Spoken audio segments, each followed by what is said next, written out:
नहमदुहु व नसल्ली अला रसूलिहिल करीम, अम्मा बाद, औज़ु बिल्लाहि मिनश शैतानिर रजीम, बिस्मिल्लाहिर रहमानिर रहीम। दोस्तों, कल की नशिस्त में हमने हज़रत इब्राहीम खलीलुल्लाह अलैहिस्सलाम के मुतल्लिक, उनके शजरा नसब और उनके दावत तौहीद के से मुतल्लिक बात की थी। आज इस सिलसिले की यानी हज़रत इब्राहीम अलैहिस्सलाम के किस्से की दूसरी नशिस्त है। आज हम बात करेंगे हज़रत इब्राहीम अलैहिस्सलाम का निज़ाम कायनात में गौर व तदब्बर पर के बारे में।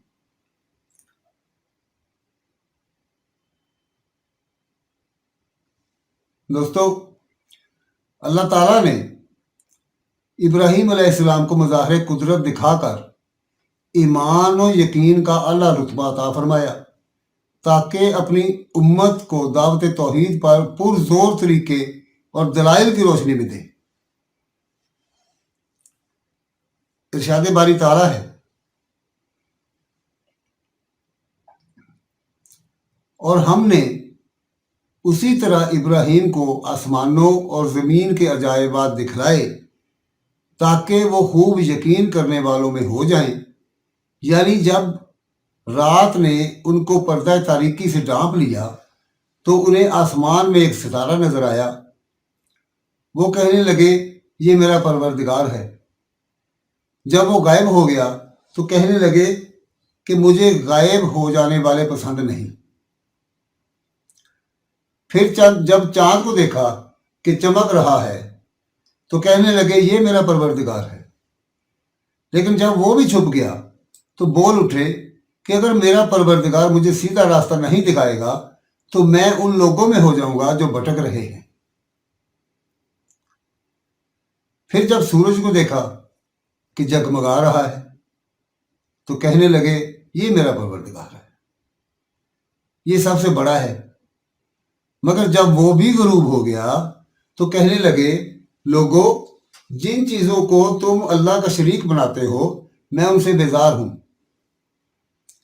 मैंने सबसे यकसू होकर अपने आप को उसी ज़ात की तरफ मतवज्जो किया जिसने आसमानों और ज़मीन को पैदा किया, और मैं मुशरिकों में से नहीं हूं। और उनकी कौम उनसे बहस करने लगी तो उन्होंने कहा कि तुम मुझसे अल्लाह के बारे में क्या बहस करते हो? उसने तो मुझे सीधा रास्ता दिखा दिया है, और जिन चीज़ों को तुम उसका शरीक बनाते हो मैं उनसे नहीं डरता। हाँ, जो मेरा परवरदिगार जो कुछ चाहे, मेरा परवरदिगार अपने इल्म से हर चीज़ का इहाता किए हुए है। क्या तुम ख्याल नहीं करते कि दुनिया में इन चीज़ों से जिनको तुम अल्लाह का शरीक बनाते हो क्यों कर डरूं, जबकि तुम उससे नहीं डरते कि अल्लाह के साथ शरीक बनाते हो जिसकी उसने कोई सनद नाज़िल नहीं की। अब दोनों फरीकों में से कौन सा फरीक अमन और जमीयत खातर का मुस्तहिक है? अगर समझ रखते हो तो बताओ। जो लोग ईमान लाए और अपने ईमान को शिरक के जुल्म से महलूत नहीं किया, उनके लिए अमन और जमीयत खातर है, और वही हिदायत पाने वाले हैं। और ये हमारी दलील थी जो हमने इब्राहीम को उनके कौम के मुकाबले में अता की थी। हम जिसके चाहते हैं दर्जे बुलंद कर देते हैं। बेशक तुम्हारा परवरदिगार दाना और खूब इल्म वाला है। इस मकाम पर अल्लाह ताला ने इब्राहीम अलैहिस्सलाम और उनकी कौम के दरमियान मनाजरे का जिक्र किया है। आपने ये वाज़ेह फरमाया कि रोशन सितारों की सूरत में नजर आने वाले अजराम फल्की माबूद होने के लायक नहीं। अल्लाह के साथ उनकी इबादत नहीं होनी चाहिए, क्योंकि वो मखलूक हैं जिन्हें देखभाल की ज़रूरत है। वो खालिक के बनाए हुए और उसके हुक्म के ताबे हैं। कभी तलू होते हैं तो कभी गरूब होकर नज़रों से ओझल हो जाते हैं, जबकि अल्लाह ताला से कोई चीज़ पोशीदा नहीं। वो अजली और अबदी है, इसके साथ और कोई माबूद नहीं। सबसे पहले आपने ये वाज़ेह किया कि सितारे ये सलाहियत नहीं रखते इसके बाद आपने चांद का जिक्र फरमाया जो सितारों से ज़्यादा रोशन और ज़्यादा खूबसूरत है, और आखिर में सूरज का जिक्र फरमाया जो नज़र आने वाले अजराम फल्की में सबसे ज़्यादा रोशन और खूबसूरत है, और वाज़े किया कि ये भी किसी के हुक्म के ताबे और मुसख्खर है, जैसे कि अल्लाह ताला का इरशाद है, और रात और दिन और सूरज और चांद उसकी निशानियों में से हैं। तुम लोग ना तो सूरज को सजदा करो और ना चांद को, बल्कि अल्लाह ही को सजदा करो जिसने इन चीज़ों को पैदा किया है, अगर तुमको इसकी इबादत मंजूर हो। इसीलिए अल्लाह ताला ने फरमाया, फिर जब सूरज को देखा कि जगमगा रहा है तो कहने लगे कि ये मेरा परवरदिगार है, ये सबसे बड़ा है। मगर जब वो भी गरूब हो गया तो कहने लगे, लोगों, जिन चीज़ों को तुम अल्लाह का शरीक बनाते हो मैं उनसे बेजार हूँ। मैंने सबसे यकसू होकर अपने आप को इसी ज़ात की तरफ मुतवज्जो किया है जिसने आसमानों और ज़मीन को पैदा किया है, और मैं मुशरिकों में से नहीं हूँ। और उनकी कौम उनसे बहस करने लगी, तो उन्होंने कहा, तुम मुझसे अल्लाह के बारे में क्या बहस करते हो? उसने तो मुझे सीधा रास्ता दिखा दिया है, और जिन चीज़ों को तुम उसका शरीक बनाते हो मैं उससे नहीं डरता, हाँ जो मेरा परवरदिगार कुछ चाहे। मतलब ये है कि मैं उन नाम नेहाद माबूदों से नहीं डरता जिन्हें तुम अल्लाह के सिवा पूजते हो। ये किसी को कोई फ़ायदा नहीं पहुंचा सकते, ना सुन सकते हैं और ना समझ रखते हैं, बल्कि वो या तो सितारों वगैरह की तरह रबूबियत के मोहताज और हुक्म के पाबंद है, या हाथों से गढ़ के और तराश कर बनाई हुई मूर्तियां हैं। दोस्तों, अहले बाबल बुतों की पूजा करते थे। हजरत इब्राहीम अलैहिस्सलाम ने उन्हीं से बुत परस्ती के बारे में मुनाजरा किया था और मुजस्समों को तोड़ फोड़ कर उनकी तहकीर व तजलील करके उनका बातिल होना वाज़ेह फरमाया था। जैसे कि अल्लाह ताला ने फरमाया है, और इब्राहीम ने कहा कि तुम जो अल्लाह को छोड़कर बुतों को ले बैठे हो तो दुनिया की ज़िंदगी में बाहम दोस्ती के लिए, मगर फिर क़यामत के दिन तुम एक दूसरे की दोस्ती से इनकार कर दोगे और एक दूसरे पर लानत भेजोगे, और तुम्हारा ठिकाना दोज़ख होगा और कोई तुम्हारा मददगार नहीं होगा। हज़रत इब्राहीम अलैहिस्सलाम ने बुत परस्तों को दावते गौर व फिक्र देने के लिए एक ज़बरदस्त तदबीर की, जिसका तज़किरा अल्लाह ताला ने सूरह अंबिया में फरमाया।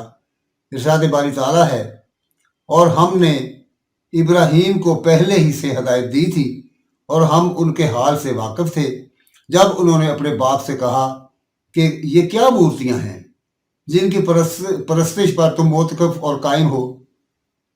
वो कहने लगे कि हमने अपने बाप दादा को उनकी परस्तिश करते देखा है। इब्राहीम ने कहा कि तुम भी गुमराह हो और तुम्हारे बाप दादा भी सरीह गुमराही में पड़े रहे। वो बोले, क्या तुम हमारे पास वाकई हक लाए हो या हमसे खेल की बातें करते हो? इब्राहीम ने कहा, नहीं, बल्कि तुम्हारा परवरदिगार आसमानों और ज़मीन का परवरदिगार है जिसने उनको पैदा किया है, और मैं उस बात का गवाह और इसी का कायल हूँ। और अल्लाह की कसम, जब तुम पीठ फेर कर चले जाओगे तो मैं तुम्हारे बुतों से एक चाल चलूँगा। फिर उनको तोड़ कर रेजा रेजा कर दिया, मगर एक बड़े बुत को ना तोड़ा ताकि वो इसकी तरफ रजू करे।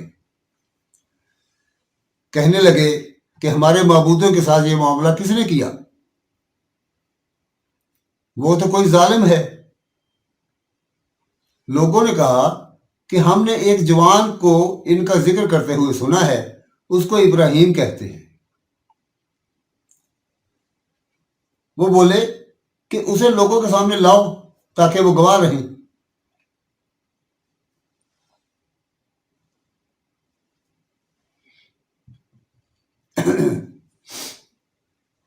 जब इब्राहीम अलैहिस्सलाम आए तो बुत परस्तों ने कहा कि इब्राहीम, हमारे माबूदों के साथ ये काम भला तुमने किया है? इब्राहीम ने कहा, नहीं, बल्कि ये उनके उस बड़े बुत ने किया होगा। अगर ये बोलते हैं तो उनसे पूछ लो। انہوں نے اپنے دل میں غور کیا تو آپس میں کہنے لگے بے شک تم ہی بے انصاف ہو۔ پھر انہوں نے شرمندہ ہو کر سر نیچا کر لیا اور ابراہیم سے کہنے لگے کہ تم جانتے ہو یہ بولتے نہیں ہیں۔ ابراہیم نے کہا کہ پھر تم اللہ کو چھوڑ کر ان چیزوں کو کیوں پوجتے ہو جو تمہیں نہ کچھ فائدہ دے سکے اور نہ نقصان پہنچا سکے؟ تف ہے تم پر اور جن کو تم اللہ کے سوا پوجتے ہو ان پر بھی، کیا تم عقل نہیں رکھتے؟ تب وہ کہنے لگے کہ اگر تمہیں اس سے اپنے معبودوں کا انتقام لینا اور کچھ کرنا ہے تو اس کو جلا دو اور اپنے معبودوں کی مدد کرو۔ ہم نے حکم دیا کہ اے آگ سرد ہو جا اور ابراہیم پر موجب سلامتی بن جا۔ ان لوگوں نے ان ابراہیم کا برا چاہا تھا مگر ہم نے انہی کو نقصان میں ڈال دیا۔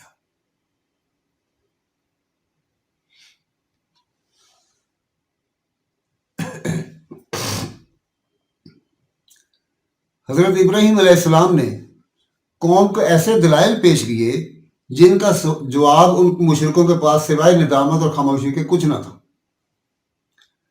سورہ شعراء میں اللہ تعالیٰ نے فرمایا اور اے نبی ان کو ابراہیم کا حال پڑھ کر سنا دو جب انہوں نے اپنے باپ اور اپنی قوم کے لوگوں سے کہا کہ تم کس چیز کو پوجتے ہو؟ وہ کہنے لگے کہ ہم بتوں کو پوجتے ہیں اور ان کی پوجا پر قائم ہیں۔ ابراہیم نے کہا کہ جب تم ان کو پکارتے ہو تو کیا وہ تمہاری آواز کو سنتے ہیں یا تمہیں کچھ فائدہ دے سکتے ہیں؟ انہوں نے کہا نہیں، بلکہ ہم نے اپنے باپ دادا کو اسی طرح کرتے دیکھا ہے۔ ابراہیم نے کہا کہ تم نے دیکھا کہ جن کو تم پوجتے رہے ہو تم بھی اور تمہارے اگلے باپ دادا بھی وہ میرے دشمن ہیں، لیکن اللہ رب العالمین میرا دوست ہے جس نے مجھے پیدا کیا اور وہی میری رہنمائی فرماتا ہے اور مجھے وہی کھلاتا اور پلاتا ہے، اور جب میں بیمار ہوتا ہوں تو مجھے شفا بخشتا ہے، اور جو مجھے مارے گا اور پھر زندہ کرے گا، اور وہ جس سے میں امید رکھتا ہوں کہ قیامت کے دن میرے گناہ بخشے گا۔ اے پروردگار مجھے علم و دانش عطا فرما اور نیکوکاروں میں شامل کر۔ اسی طرح سورہ صافات میں فرمایا اور انہی نوح علیہ السلام کے پیروکاروں میں ابراہیم تھے جب وہ اپنے پروردگار کے پاس عیب سے پاک دل لے کر آئے، جب انہوں نے اپنے باپ سے اور اپنی قوم سے کہا کہ تم کن چیزوں کو پوجتے ہو؟ کیا تم اللہ کے سوا گڑے ہوئے معبودوں کے طالب ہو؟ بھلا پروردگار عالم کے بارے میں تمہارا کیا خیال ہے؟ جب انہوں نے ستاروں کی طرف ایک نظر کی اور کہا میں تو بیمار ہوں، تب وہ ان سے پیٹھ پھیر کر لوٹ گئے۔ پھر ابراہیم ان کے معبودوں کی طرف متوجہ ہوئے اور کہنے لگے کہ تم کھاتے کیوں نہیں؟ تمہیں کیا ہوا ہے؟ تم بولتے نہیں۔ پھر ان کو داہنے ہاتھ سے مارنا اور توڑنا شروع کیا۔ واپسی پر وہ لوگ ان کے پاس دوڑتے ہوئے آئے تو آپ نے کہا کہ تم ایسی چیزوں کو کیوں پوجتے ہو جن کو خود تراشتے ہو، حالانکہ تم کو اور جو تم بناتے ہو اس کو اللہ ہی نے پیدا کیا ہے۔ وہ کہنے لگے اس کے لیے ایک عمارت بناؤ، پھر اس کو آگ کے ڈھیر میں ڈال دو۔ غرض انہوں نے ان کے ساتھ ایک چال چلنی چاہی اور ہم نے انہی کو زیر کر دیا۔ ان آیات میں اللہ تعالیٰ نے ابراہیم علیہ السلام کے بارے میں بیان فرمایا ہے کہ انہوں نے قوم کی بت پرستی کی تردید کی اور بتوں کی تحقیر و تنقیص فرمائی اور ان سے کہا یہ کیا مورتیاں ہیں جن کی پرستش کرتے ہو اور پرستش پر تم موتقف اور قائم ہو؟ انہوں نے کہا ہم نے اپنے باپ دادا کو ان کی پرستش کرتے دیکھا ہے۔ یعنی ان کے پاس صرف یہی ایک دلیل تھی کہ باپ دادا کا طریقہ ہے کہ وہ اللہ کے سوا وہ اللہ کے ساتھ دوسرے شریکوں کی عبادت کرتے رہے ہیں۔ تب حضرت ابراہیم علیہ السلام نے جواب دیا تم بھی گمراہ ہو اور تمہارے باپ دادا بھی صریح گمراہی میں پڑے رہے۔ علاوہ ازیں حضرت ابراہیم علیہ السلام نے اپنے باپ اور قوم سے کہا تم کن چیزوں کو پوجتے ہو؟ کیا اللہ کے سوا گڑے ہوئے معبودوں کے طالب ہو؟ भला परवरदिगार आलम के बारे में तुम्हारा क्या ख्याल है? कतादा रहमुल्लाह ने फरमाया, इस आयत का मतलब ये है कि तुम्हारा क्या ख्याल है कि अल्लाह ताला तुम्हारे साथ क्या मामला फरमाएगा जब तुम उसके पास जाओगे, जबकि दुनिया में तुम दूसरों की इबादत करते रहे। इब्राहीम अलैहिस्सलाम ने उनसे यह भी फरमाया कि जब तुम उनको पुकारते हो तो क्या वो तुम्हारी आवाज़ को सुनते हैं या तुम्हें कुछ फ़ायदा दे सकते हैं या नुकसान पहुंचा सकते हैं? उन्होंने कहा कि नहीं, बल्कि हमने अपने बाप दादा को इसी तरह करते देखा है। यानी मुखालफिन ने तस्लीम किया कि ये नाम निहाद माबूद किसी की पुकार नहीं सुनते और ना किसी को नफ़ा या नुकसान पहुंचा सकते हैं। इनकी पूजा का सबब अपने जैसे जाहिल बुजुर्गों की पैरवी और तकलीद है। इसीलिए आपने उनसे फरमाया, तुमने देखा कि जिनको तुम पूजते रहे, तुम भी और तुम्हारे अगले बाप दादा भी, वो मेरे दुश्मन हैं, लेकिन रब्बुल आलमीन मेरा दोस्त है।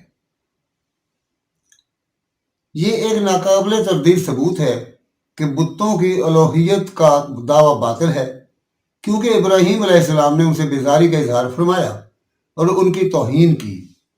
अगर वो किसी का कुछ बिगाड़ सकते तो ज़रूर आपको तकलीफ पहुंचाते, और अगर किसी पर असरअंदाज हो सकते तो आप पर होते। कौम के बुत परस्त लोगों ने जवाबन कहा, क्या तुम हमारे पास वाकई हक लाए हो या हमसे खेल की बातें करते हो? यानी उन्होंने आपसे कहा कि आप जो कुछ कह रहे हैं, जिस तरह आप हमारे माबूदों की तौहीन कर रहे हैं और उसकी बुनियाद पर हमारे आबाओ अजदाद पर लानत तान कर रहे हैं, आप ये बातें संजीदगी से कर रहे हैं या ये महज एक मजाक है? हज़रत इब्राहीम अलैहिस्सलाम ने कहा, नहीं, बल्कि तुम्हारा परवरदिगार आसमानों और ज़मीन का परवरदिगार है, जिसने उनको पैदा किया है, और मैं इस बात का गवाह और इसी का कायल हूं। यानी आपने फरमाया, मैं ये बातें इंतहाई संजीदगी से हकीकत की बुनियाद पर कर रहा हूं। तुम्हारा असल माबूद वो है जिसके सिवा कोई इबादत का मुस्तहिक नहीं। वो तुम्हारा बल्कि हर चीज़ का रब है। उसने आसमान और ज़मीन को बेमिसाल पैदा किया है, लिहाजा वही अकेला इबादत का मुस्तहिक है, इसका कोई शरीक नहीं, और मैं इस हकीकत की गवाही देता हूँ।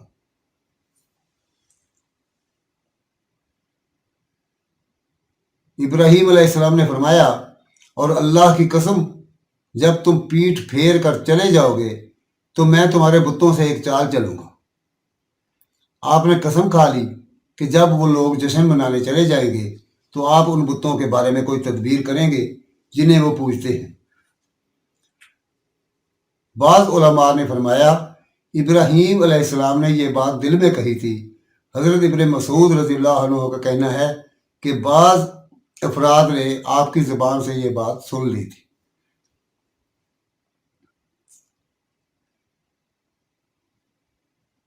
साथियों, यहाँ तक हमने बात की हज़रत इब्राहीम अलैहिस्सलाम ने दावत तौहीद देने के बावजूद जब उनकी कौम ने उनकी बात तस्लीम नहीं की और उनकी बातों, उनकी दावत पर तवज्जो नहीं दी, तो फिर उन्होंने दलील के तौर पर, चूँकि वो लोग बुतों की पूजा करते थे, तो उन्होंने दलील के तौर पर उन बुतों को नुकसान पहुंचाने का मंसूबा बनाया ताकि वो बता सके कि ये तो अपनी हिफाजत खुद नहीं कर सकते, इनको कोई तोड़ फोड़ के चला गया, इनको ये अपनी हिफाजत नहीं कर सके, तो ये तुम्हें क्या नफा या नुकसान पहुंचा सकेंगे। तो इस तरह से उन्होंने ये एक मंसूबा बनाया। तो वो किस तरह से उन्होंने ये बात की या किस तरह से उन्होंने ये काम किया, इस पर हम इंशाल्लाह अगली नशिस्त में बात करेंगे। तो अल्लाह ताला हमें इन सारी चीज़ों को समझने और इस पर अमल करने की तौफीक अता फरमाए। इंशाअल्लाह ताला अगली नशिस्त में हम हज़रत इब्राहीम अलैहिस्सलाम की बुत शिकनी और कौम के जश्न से मुतल्लिक़ बात करेंगे। ان کی قوم ایک خاص دن پر جشن کے لیے شہر سے باہر چلی جاتی تھی، اور اسی موقع پر حضرت ابراہیم علیہ السلام نے منصوبہ بنایا کہ ان کے بتوں کو پاش پاش کر دیا جائے۔ انشاءاللہ اس پر کل بات کریں گے۔ وما علینا الا البلاغ المبین۔